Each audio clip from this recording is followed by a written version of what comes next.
For Holt. Thanks, Deputy Speaker. Deputy Speaker, last month I met with Wayne Dolman, a seafarer of 35 years, also a proud member of the Maritime Union of Australia, who was deeply concerned with the way security guards mounted a secret midnight raid to forcibly remove the crew of the Alcoa ship MV Portland on Wednesday the 13th of January 2016. Wayne was extremely concerned that 40 Australian workers had lost their jobs and were replaced with a foreign crew using flags of convenience ships that can result in exploitation of workers. But there's an issue that I wanted to look at in terms of national security, which concerns me on an ongoing basis about what's happening to Australian shipping here.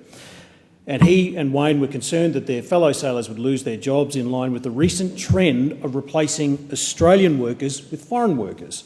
And unfortunately, Wayne's foresight proved correct, as last Friday, when working on the CSL Melbourne, his crew was removed via an armed escort in Newcastle. He was extremely angry, understandably, that he was forced off the ship and injured his shoulders. He was also upset that the crew was not properly provided with food on the CSL Melbourne before being escorted off the ship, and that his concerns about asbestos in the engine room of the ship weren't addressed by CSL. And you might not like the union, but I welcome the members of the MUA who have set up a jobs embassy outside of Australian Parliament. And let me tell you why I welcome what they're doing. Let me talk about the comparison with what we're doing with our shipping versus the United States. In the United States, there's been a resurgence in, we look at auto manufacturing, and also the Merchant Marine Act of 1920. I want to draw this House's attention to that, which is known as the Jones Act. Now, it's required under cabotage deals that all goods transported by water between US ports must be carried by US flagships and crewed by US citizens. Under the Obama administration, the United States is ensuring that particular provision remains.